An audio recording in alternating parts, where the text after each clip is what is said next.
특별 새벽 기도회를 통해서 가족이라고 하는 그 의미에 대해서 다시 생각해 봤으면 좋겠고, 우리 가족이 믿음 안에 서는 것이 얼마나 중요하고 복된 것인가, 큰 가치인가라는 것을 이런 시간들을 통해서 확인하고, 또 기도할 때 참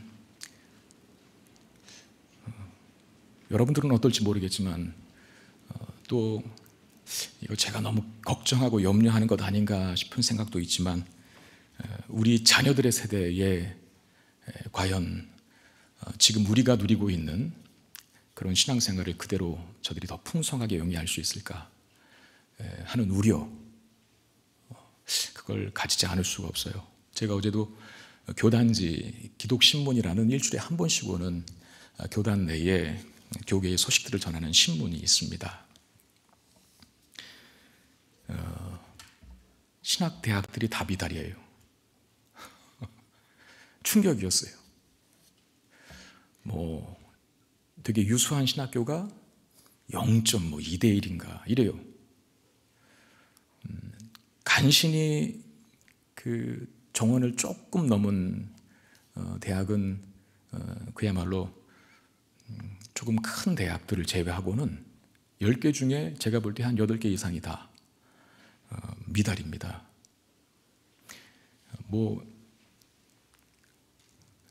꼭 신학대학에 무슨 많은 경쟁률이 뜨겁고 높아야 좋은 것인가, 그건 아니겠지만, 근데 한편으로의 어떤 나타나는 증상들이 아닐까. 우리가 잘했다면 교회가 이 세상에서 그야말로 하나님께서 원하시는 모습으로 잘 세워져 갔다면 이렇게 되었을까.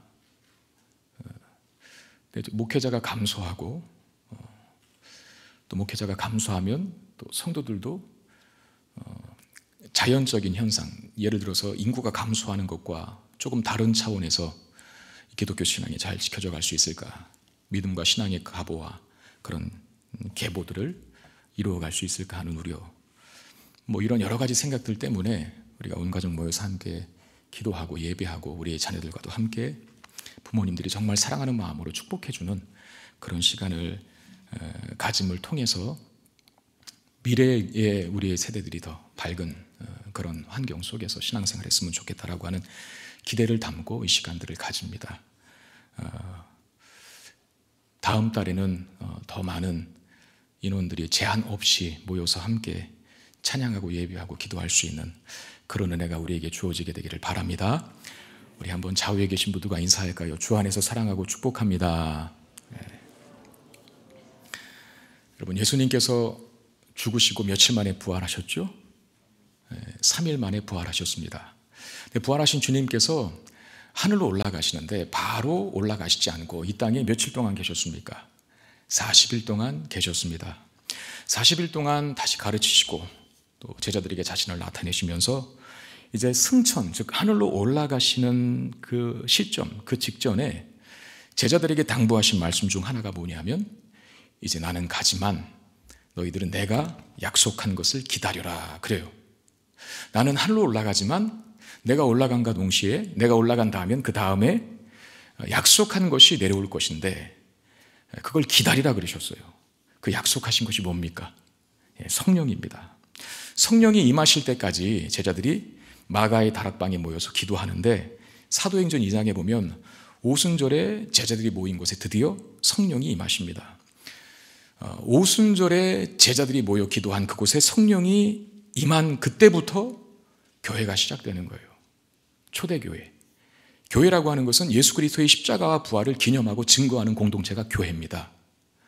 예수 그리스도의 십자가와 부활을 증거하고 기념하는 공동체로서의 첫 출범이 사도행전 2장 오순절 성령 강림의 역사를 통해서 비롯되는 것이죠.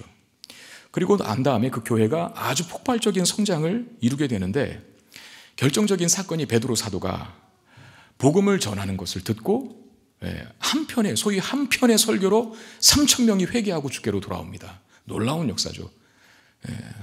1년 내내 설교에도 한 영혼이 돌아올까 말까인데 한편의 설교를 통해서 3,000명이 회개하고 돌아왔다. 이건 그야말로 기념비적인 역사 아닙니까? 그 이후에 초대교회는 아주 급속한 성장을 지속합니다.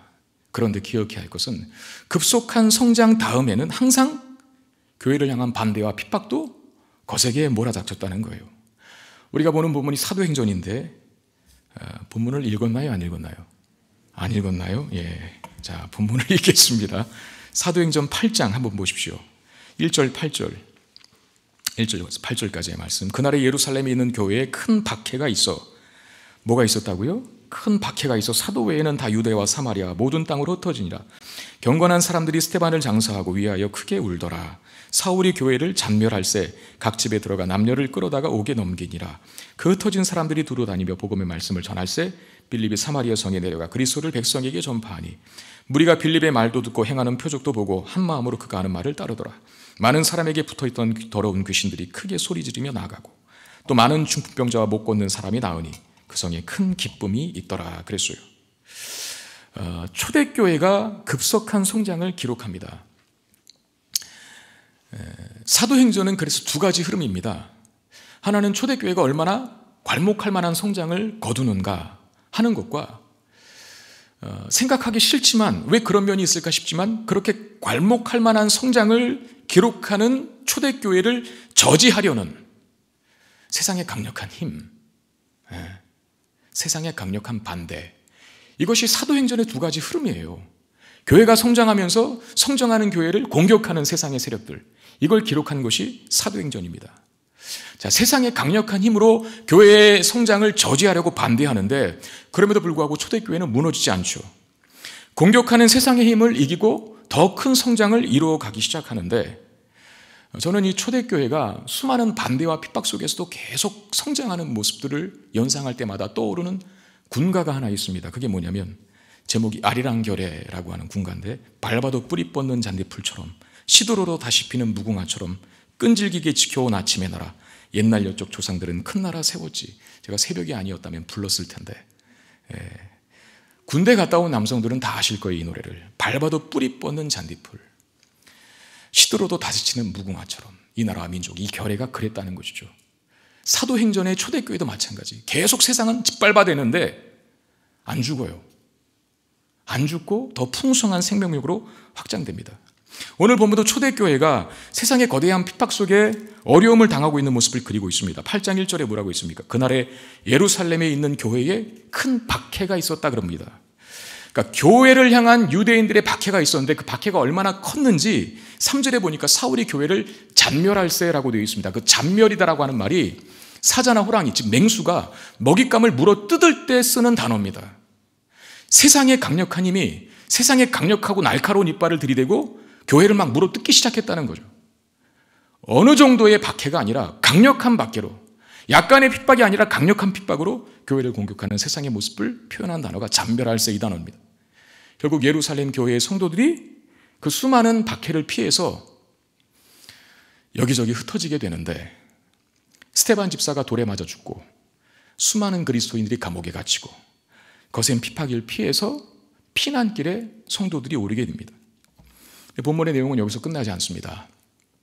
큰 핍박에 직면한 초대교회는, 큰 박해에 직면한 초대교회는 그래서 망했다. 그리고 끝나지 않아요.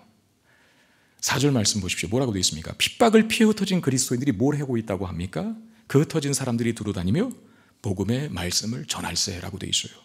핍박 때문에 여기저기 이곳저곳 흩어진 그리스도인들이 가서 하는 일이 뭐였냐면 복음을 전하는 일이었다라고 하는 겁니다. 그리스도인들이 두려워서 핍박 때문에 박해 때문에 두려워서 벌벌 떨고 있지 않았다는 것이죠. 예수 믿다가 예수 믿는 것 때문에 어려움을 당하니 예수 괜히 믿었나? 교회 괜히 다녔나? 이쯤에서 그냥 접을까? 왜 내가 사서 고생을 해? 예수만 안 믿으면 되는 일인데. 아니 예수가 살아있다면 그를 믿겠다고 경배하겠다고 결심하고 다짐한 성도들이 왜 고통을 당해야 할까? 이거 다 거짓말인가 보다. 복음 이거 뭐고 다 뻥인가 보다. 그냥 예전 상태로 돌아가자. 그러지 않았다는 것이죠. 핍박 때문에 그 핍박을 피해서 여기저기 흩어지기는 했지만 흩어지면서 오히려 가는 곳마다 복음을 전하고 있는 초대교회 성도들의 모습을 보여줍니다. 여러분 이것이 어려운 상황을 맞는 그리스도인들의 태도와 자세여야 해요. 그 상황에서 할 수 있는 일을 합니다. 도망가면서도 복음을 전하는 일, 도망가면서도 하나님이 기뻐하시는 일을 행하고 있는 모습. 그리스도인들은요, 질병에 걸리면 왜 나에게 이런 질병이 그러고 있지 않습니다. 어떻게 합니까? 내가 기도의 고삐를 더 조여야겠다. 그렇게 결심하는 자가 그리스도인이에요. 그리스도인들이 실직을 당했다. 하나님, 나 뭐 먹고 삽니까 이제? 왜 나에게 물질의 복을 주시지 않습니까? 원망하고 불평하고 체념하고 불만 갖는 자의 태도가 그리스도인의 태도가 아니라, 실직했으면 내가 성경을 더 충만하게 한번 읽어봐야지. 시간이 많이 남는데 성경 2독 3독 한번 해봐야겠다. 그런 결심을 하는 자가 그리스도인입니다. 지금 코로나 상황도 마찬가지입니다. 이 상황에 체념하고 무너지고 단지 상황이 끝나기만을 기다리고 있는 것이 이 상황을 맞는 그리스도인들의 정당한 태도가 아닙니다. 이 상황에서도 할 수 있는 것을 해야죠. 우리 교회가 지난 1년 동안 코로나 상황으로 인해서 우리 교우들과 지역사회를 섬기려고 애를 썼었습니다. 다 아시겠지만, 물론 그 이전에도 우리 교회가 많은 섬기는 사역들을 해왔지만, 어쩌면 코로나가 아니었다면 생각하지 못할, 하지 못했던 우리 교회를, 교우들을 생각하고 사랑하는 마음을 실천하는 일, 지역사회를 그래도 한 걸음 더 가까이 나아가 품으려고 노력했던 일들, 코로나 상황이라고 하는 어려움이 아니었다면 하지 못할 사역들을, 하지 않았던 생각들을 하게 되었고 할 수 있게 되었다는 것이죠. 이게 교회의 모습이어야 한다는 것이. 이 초대교회가 지금 엄청난 어려움을 겪고 있습니다. 아까 잔멸할세라고 했지 않습니까? 살던 곳을 떠나야 할 정도의 어려움을 당하고 있다면 그게 작은 어려움이겠습니까? 도대체 얼마나 핍박을, 그리고 그 핍박 때문에 고통을 당했으면 살던 곳을 떠나야 했을까요? 그럼에도 교회는 무너지지 않습니다. 그럼에도 교회는 그야말로 공황에, 패닉에 빠지지 않습니다. 그 가운데서도 도망가면서도 핍박을 피해 도망가 달아나는 그 현장 속에서도 예수 믿으세요, 예수 믿으세요, 그러고 다녔다는 거예요. 그런 사람 중에 한 사람인 빌립이 오늘 본문에 소개되고 있습니다. 그가 간 곳은 사마리아 땅이었는데 빌립은 거기서 가서 복음을 전합니다. 이 빌립의 복음 전도를 통해서 그 땅에 놀라운 일들이 일어나는데 수많은 사람들이 복음을 받아들인 것이죠. 그리고 기적과 이사도 나타납니다. 귀신이 쫓겨나고 중풍병자가 치유되고 평생을 일어나 보지 못했던 안진뱅이가 일어나 걷는 역사가 일어납니다. 그 결과 그 땅에, 사마리아 땅에 기쁨이 가득하게 됩니다. 8절에 그 성에 큰 기쁨이 있더라 그랬습니다. 여러분 보십시오. 이 사도행전 8장 1절의 말씀의 본문은 큰 박해로 시작하였습니다. 근데 이 사건의 이 본문의 끝은 큰 기쁨이라 라고 되어 있습니다. 성경을 볼 때 이런 대조들을 잘 봐야 돼요. 어떻게 큰 박해에서 큰 기쁨으로 바뀌었지? 하나님의 역사구나 이게. 이렇게 보는 것이죠. 큰 박히면 마이너스고 무너지고 포기되고 파괴되어야 하는데 큰 박해 때문에 성장하고 도약하고 큰 기쁨을 얻을 수 있었다라고 성경이 이야기합니다. 유대인들은 교회를 없애기 위해서 공격을 시작했는데 그 공격을 받고 있는 교회는 오히려 그 공격 때문에 더 확장되고 있다는 것. 불을 끄려고 물을 부었는데 세상이, 근데 그만 그 물이 기름이 되는 거예요. 더 활활 타오르게 바뀌게 되죠. 핍박과 고난이 교회의 성장과 확장을 열매 맺고 있다는 것. 여러분, 우리는 교회적으로 이전에 경험하지 못한 큰 어려움을 겪고 있습니다. 교회적으로도 어려움이 있죠. 모이지 못하는 거, 또 여러 가지 많은 제약이 있는 거, 또 만나서 교제하고 나누는 이런 교제에 어려움이 있는 거.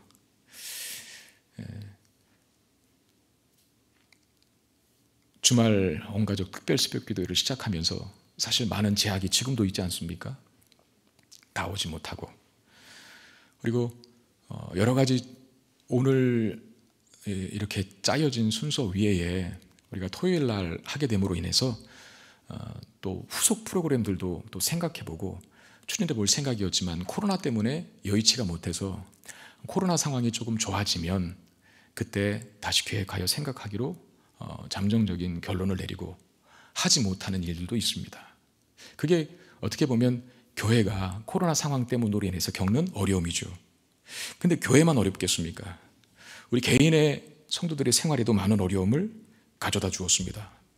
어떤 사람은 회사를 문 닫아야 했고 실직을 당하기도 하고, 자영업자들은 너무나 어려운 시기를 두 번 말하지 않아도 알지 않습니까? 너무나 어려운 시기를 겪고 있고, 우리 자녀들 여기 있지만 학교를 못 가요. 물론 학교를 못 가는 게 우리의 자녀들에게 축복인지 저들에게 저주인지는 모르겠지만 우리 아들은 좋아하더라고요. 1년 내내 학교를 안 갔더니 너무나 좋아하더라고요. 근데 부모의 입장에서 학교를 갈 땐 가야죠. 뛰어놀 나이에 뛰어놀아야 하는데, 친구들과 만나서 축구도 하고 야구도 하고 농구도 하고 해야 하는데 그걸 못하니, 집에만 있으니 얼마나 큰 어려움이겠습니까? 왜 하나님께서 이런 일들을 우리에게 허락하실까? 그것도 1년이 넘는 이 시점까지도. 누가 알았어요? 1년이 넘게 이 시간이 길어질지. 도무지 우리 인생에 전혀 도움이 되어 보지 않는, 오히려 해를 주는 것 같은 이 상황들, 왜 하나님 나에게 이런 시련을 주십니까? 왜 교회가 이런 어려움을 당해야 합니까? 그리고 이런 어려움 때문에 이전에 한 번도 경험하지 못한 세상의 비난의 소리를 교회가 고스란히 들어야 합니까? 이런 불만 제기할 수 있잖아요. 근데 오늘 말씀을 통해서 우리가 확인하고 붙잡아야 할 것은, 하나님은 큰 박해조차도 큰 기쁨을 만드시는 일로 사용할 수 있는 분이시라는 것입니다. 온갖 이해되지 않는 어려움들을 겪게 하심으로 비상한 도약과 성장을 경험하게 하실 수 있는 분, 그분이 우리 하나님이십니다. 여러분, 사도행전 1장 8절에 이런 말씀이 있어요. 오직 성령이 너에게 임하시면 너희가 권능을 받고 예루살렘과 온 유대와 사마리아와 땅끝까지 이르러 내 증인이 되리라. 사도행전 1장에 예수님께서 승천하시기 직전에 주신 말씀이에요. 땅끝까지 이르러 내 증인이 될 것이라. 근데 초대교회는 예루살렘만 머물러 있는 겁니다. 나아가서 복음을 증거하고 하나님 나라를 확장해야 될 책임이, 사명이, 약속의 말씀의 성취가 이들에게 놓여 있는데 안 나가는 거예요. 예루살렘에만 머물러 있는 겁니다. 그래서 하나님이 핍박을 허락하십니다. 그 핍박을 피해서 여기저기 흩어진 초대교회 성도들이 드디어 이 사도행전 1장 8절의 말씀을 성취해 가기 시작합니다. 물론 그들은 약속의 말씀을 성취하고자 하는 차원에서 흩어진 건 아니었죠. 도망간 겁니다. 박해를 피해서, 핍박을 피해서. 그런데 하나님은 그런 그들의 연약함조차도 당신의 선하신 뜻을 이루시기 위한 수단으로 바꾸어내실 수 있는 분이시라는 걸 보여줍니다. 이게 놀라운 거예요. 이게 우리에게 큰 위로죠. 여러분, BC 587년에 예루살렘 성전이 멸망당합니다. 이스라엘 백성들에게 있어서 성전은 우리에게 있어서 뭘로 비유할 수 있을까요? 그들의 자존심이고 정체성이고 삶의 구심점이 예루살렘 성전이에요. 근데 그게 무너집니다. 다른 누군가에 의해서가 아니라 이방인들에 의해서, 그 포악한 이방인들에 의해서 이스라엘 백성들이 망하고 그들이 생명처럼 여겼던 예루살렘 성전이 폐허가 됩니다. 이스라엘이 바벨론에게 멸망당한 후에 대다수 유대인들은 포로로 끌려갑니다. 여기저기 흩어져서 낯선 이국 땅에서 살아야 했습니다. 그러면 성전 예배는 어떻게 될까요? 예루살렘 성전이 무너졌는데 이제 예배 어디서 드려요? 성전이 파괴되었는데 이제 예배는 어떻게 합니까? 예배가 중단되어야 맞는 것이죠. 그런데 역사를 보면 예배가 중단됐습니까? 아니에요. 흩어진 유대인들이, 포로로 끌려간 유대인들이 가는 곳마다 뭘 세웁니까? 회당을 세웁니다. 회당. 유대인들은 10명만 모이면 회당을 세웠대요. 바로 그 회당에서 예배 드리는데 무너진 성전 예배를 대체한 것이 되었어요. 여러분, 회당에서 예배의 특징이 뭔지 압니까? 하나님 말씀입니다. 성경을 읽고 성경을 해석해주고 성경을 나누고 그 말씀 붙들고 기도하는 것이 회당에서의 예배의 특징이었어요. 회당에서의 예배의 모습이 지금 우리가 드리는 예배의 형식의 토대가 되어옵니다. 우리가 드리는, 이 교회가 드리는 예배의 형식의 토대가 된 것이 회당 예배예요. 본질로 돌아갔어요. 말씀을 읽고 연구하고 나누고 그 말씀 붙들고 살아가는 자들로 바뀌게 하는 예배의 전환이 핍박 때문에 도망가면서 세웠던 회당에서의 예배를 통해서 구현되게 되죠. 우리는 빌립보서를 알고 있습니다. 기쁨의 서신이라는 별명을 가지고 있는데, 이 빌립보서는 바울이 로마 감옥에 있을 때 빌립보 교회에게 쓴 편지입니다. 빌립보 교회 입장에서는 자신들이 기도하고 물질로 후원했던 바울이 복음을 잘 전해야 하는데 잡혀갔대? 감옥에 갇혔대? 이제 복음 전하는 일은 끝이고, 아니 우리가 후원하고 그렇게 기도했는데 왜 하나님께서는 복음 증거하러 간 바울을 잡히게 만들까? 감옥에 갇히게 만들까? 얼마나 그들에게, 빌립보 교회 성도들에게 큰 충격이었겠어요. 근데 바울이 그들에게 어떻게 권면합니까? 기뻐하라, 그렇게 말합니다. 그 이유가 뭡니까? 지금 자신은 놀라운 하나님의 은혜를 이 감옥 속에서 체험하는 것이 하나 있는데, 내가 감옥에서 갇혀서 복음 전파가 막힌 것이 아니라 오히려 하나님께서 이 모든 사용을 사용하셔서 더욱더 놀랍게 복음이 전파되게 하신다는 사실을 내가 지금, 바울이 지금 눈으로 목도하고 있기 때문에 기뻐하라 라고 그렇게 권면하는 겁니다. 빌립보서 1장 12절에 형제들아, 내가 당한 일이 도리어 복음 전파의 진전이 된 줄을 너희가 알기를 원한다 그랬어요. 내가 당한 일이 도리어 복음 전파를 막는 게 아니라, 감옥에 갇혔는데 복음이 어떻게 전파돼요? 복음을 전하는 증인이 감옥에 갇혔는데 복음이 어떻게 확장되겠습니까? 그런데 놀랍게도 바울의 눈에는 보이는 거예요. 나는 갇혔지만 갇힌 나 때문에 오히려 복음이 더 잘 전파되고 있다는 사실을, 근거를 듭니다. 내가 감옥에 들어오지 않았다면 로마의 근위대, 황제와 황실을 보호하는 근위대 사람들에게 복음 전할 기회가 주어지지 않았을 텐데, 내가 감옥에 갇힘으로 그들에게, 그 군대에게 복음을 전할 기회를 하나님께서 만들어 주셨다고 말합니다. 또한 바울이 투옥됨으로 로마 교회의 성도들이, 로마 감옥에 갇혔으니까 로마 교회의 성도들이 더욱 용기를 내어 담대히 복음을 전하는 일들이 보고되고 있다.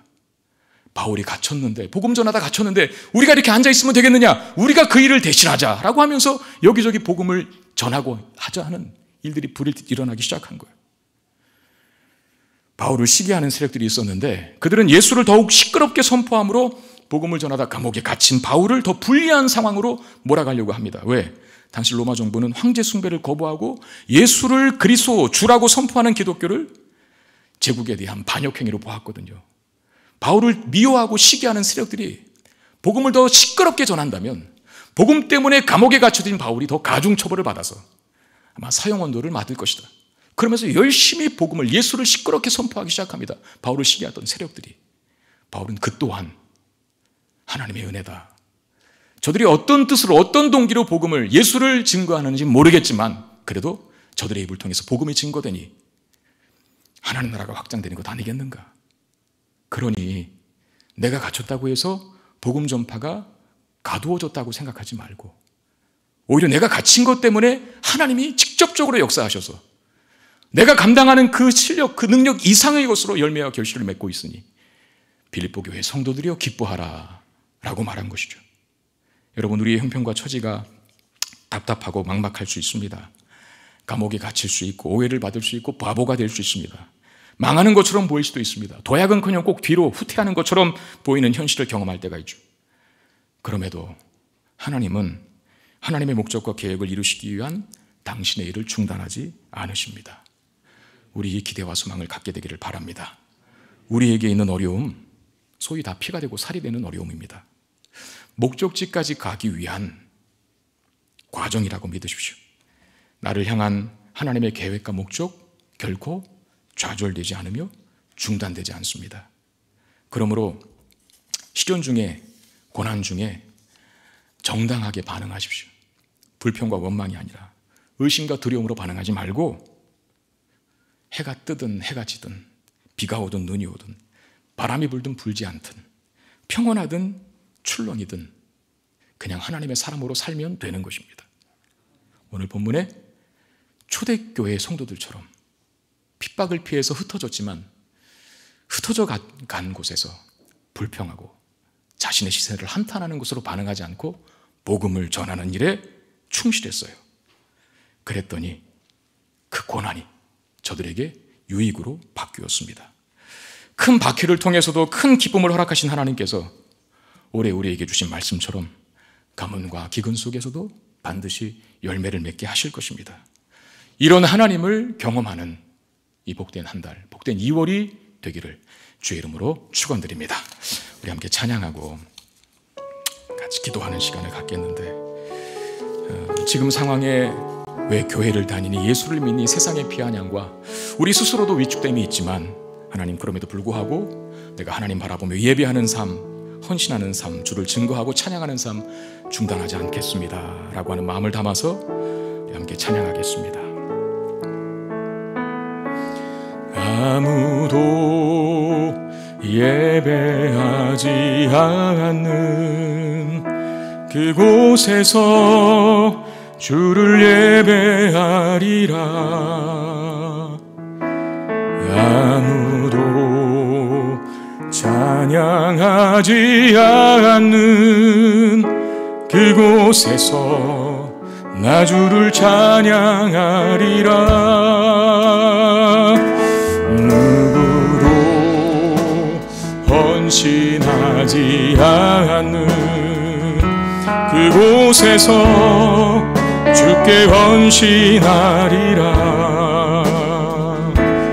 누구도 증거하지 않는 그곳에서 나 주를 증거하리라.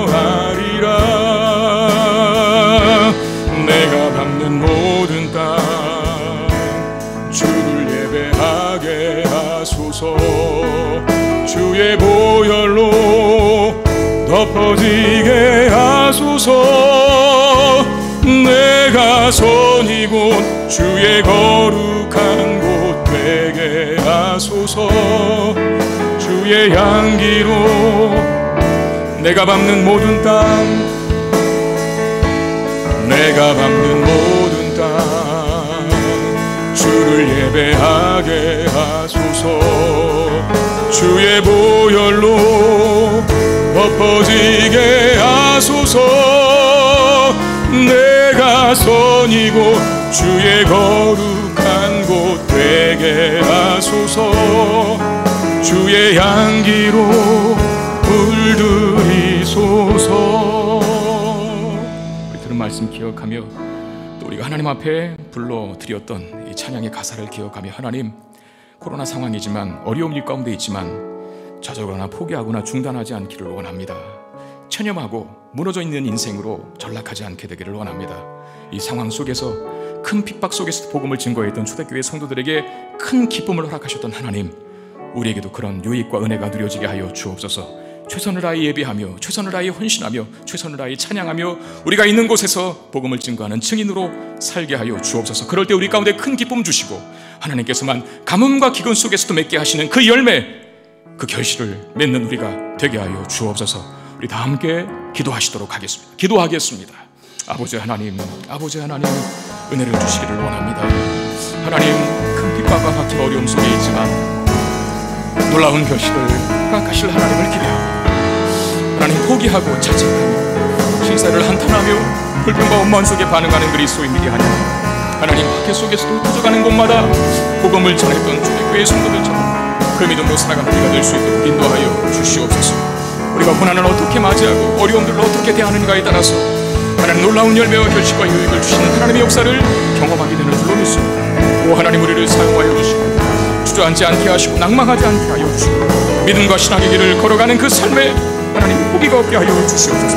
세상이 조롱하고 비난하고 우리의 후세, 우리 다음 세대들이 신앙생활이가 정말 열악한 환경이 올다 할지라도 하나님 믿음으로 확장하는 교회가 되게 하여 주시고 복음으로 성장하는 교회가 될 수 있도록 인도하시고 성령의 충만한 인도하심에 따라 풍성한 열매와 결실을 맺는 이 땅의 교회들, 이 시대의 교회들 다 될 수 있도록 은혜를 베풀어 주시옵소서. 오 주님 잡아주시옵소서. 오 주님 능력을 주시옵소서. 우리가 가는 곳마다 있는 곳마다 예배자가 많아지게 하여 주시고 우리가 가는 곳에서 찬양할 수 있게 하시고 헌신할 수 있게 하시고 주의 복음을 증거하는 증인의 삶을 살아갈 수 있게 해 주옵소서. 그래서 하나님 놀라운 변화가 이 세상 가운데 있게 하시고 교회의 강건함이, 교회의 확장을 통해서 이루어지게 하옵소서. 하나님, 2월을 시작하는 이 첫드림 특별수비 기도회에 저희들에게 주신 말씀 감사를 드립니다. 큰 박해 속에서도 큰 기쁨을 결실한 초대교회의 모습이 우리의 모습이 되기를 원합니다. 어렵고 힘든 상황 속에서도 불평과 원망으로 반응하지 않고 신세 한탄을 하지 아니하고 의심과 회의에 빠지지 아니하고 더 굳건히 서서 우리가 해야 될 일을 해나가는 우리 사랑하는 성문에 속한 성도들 다 되게 해 주시옵소서. 더 진실하고 간절한 예배 드릴 수 있게 하여 주시고, 더 뜨겁고 주님께서 영광 받으시는 찬양 올려드릴 수 있게 하여 주시며, 작은 것이지만 하나님 앞에 우리의 생명을 다한 헌신들이 있게 하여 주시고, 우리가 살아가는 모든 삶의 영역 속에서 복음의 증인으로 살아갈 수 있는 우리 모두가 되게 해 주시옵소서. 이 어려운 상황이 다 지나간 다음에 하나님께서 반드시 우리에게도 큰 기쁨 주실 것을 믿고, 가뭄과 기근과 같은 상황과 현실이지만 그 가운데서도 놀라운 열매를 맺게 될 줄로 믿습니다. 우리가 그것을 누리고 그 유익을 얻게 해 주시옵소서. 우리 주 예수 그리스도의 이름으로 간절히 축복하며 기도드리옵나이다. 아멘. 우리 자녀들 옆에 있습니다. 그리고 함께 이 시간 모이진 못했지만 우리 가정에서 자녀들과 함께하는 우리 부모님들, 우리 자녀들 머리 위에 손을 얹고 제가 기도할 때 같은 마음으로 축복하실 수 있기를 바랍니다. 먼저 이 말씀으로 기도할 텐데, 예레미야 17장 7절 8절 말씀입니다. 그러나 무릇 여호와를 의지하며 여호와를 의뢰하는 그 사람은 복을 받을 것이라. 그는 물가에 심어진 나무가 그 뿌리를 강변에 뻗치고 더위가 올지라도 두려워하지 않고 그 입이 청청하며 가무는 해에도 걱정이 없고 결실이 그치지 아니함 같으리라. 자, 우리 자녀들의 머리에 여러분 부모 마음처럼 자녀를 사랑하는 마음을 갖는 분이 어디 있겠어요? 그렇죠? 그 사랑의 마음을 갖고 우리 자녀들의 머리에 손을 얹으시고, 비록 이 시간이 자녀가 함께하지 못한 분들이 있다면 마음속으로 그리면서 그 머릿속에 떠오른 자녀들의 머리에 손을 얹고 동일한 마음으로 기도할 수 있기를 바랍니다. 말씀처럼 우리의 자녀들이 물가에 심겨진 나무처럼 하나님 말씀에 뿌리를 두고 하나님께 우리 인생에 기초를 두고 살아가게 하시고, 더위가 올지라도 두려워하지 않고 가물어도 걱정이 없이 결실할 수 있는 복된 자녀들 되기를 원합니다 라고 하는 이 말씀으로 제가 축복하며 기도할 때 같은 마음으로 기도에 동참해 주시기를 바랍니다. 기도하겠습니다. 하나님, 우리의 자녀들을 위하여 기도하며 그리고 축복합니다. 오 주님, 주신 말씀처럼 여호와를 의지하는 자, 여호와를 신뢰하는 자, 그 편에 선 우리의 자녀들 되셔서 하나님께서만 주실 수 있는 그 복을 누리며 살아갈 수 있는 복된 자녀들 되게 하여 주시옵소서. 물가에 심겨진 나무가 가무는 해에도 기근 때에도 결실의 걱정이 없는 것처럼 하나님께 그 인생에 뿌리를 두고 사는 우리의 자녀들 되게 하셔서 인생을 살다가 당하는 고난이 있고 어려움이 있고 또 열악한 환경 속에 거할지라도 무너지는 자들이 아니라 오히려 그 잎이 청청하고 걱정 없이 결실을 그치지 않는 인생으로 살아갈 수 있도록 우리의 자녀들에게 복의 복을 그리고 은혜 위에 은혜를 더하여 주시옵소서. 하나님과 사람에게 존귀 여김 받으며 걱정되지만 그러나 우리의 걱정이 기우였음을 확인할 그날이 올 수 있도록 하시고, 우리의 자녀들이 더 풍성하고 더 강력하고 간절한 신앙인으로 바뀌어서 이 시대의 교회를 주님 오시는 그날까지 세워가는 복의 통로들, 믿음의 통로들이 다 될 수 있게 해 주시옵소서. 우리의 자녀들에게 하나님의 지혜를 주시고, 우리의 자녀들에게 영육의 강건함 주시고, 우리의 자녀들에게 성령의 충만함 주시고, 우리의 자녀들에게 복음으로 무장되는 권능을 주셔서 악한 것들을 이기고 어려운 현실들을 능히 감당할 수 있는 하나님의 사람으로 성장케 해 주시옵소서. 가정가정마다 주께서 주시는 행복과 기쁨이 넘쳐나게 하여 주시고, 가정가정마다 원하고 구하는 모든 영과 육의 필요들을 우리 하나님 넉넉하게 채워주시는 복된 한 달 되게 해 주시옵소서. 우리 주 예수 그리스도의 이름으로 간절히 축복하며 기도드리옵나이다. 아멘. 이제는 우리 주 예수 그리스도의 은혜와 아버지 하나님의 크고 놀라우신 사랑하심과 성령 하나님의 위로 교통 내주 충만케 역사하시는 은총이 큰 박해를 변하여 큰 기쁨으로 만들어내실 우리 하나님을 향한 믿음과 신앙으로 살기를 소원하는 사랑하는 주의 백성들 머리머리 위에 이제와 영원토록 함께 있을지어다. 아멘.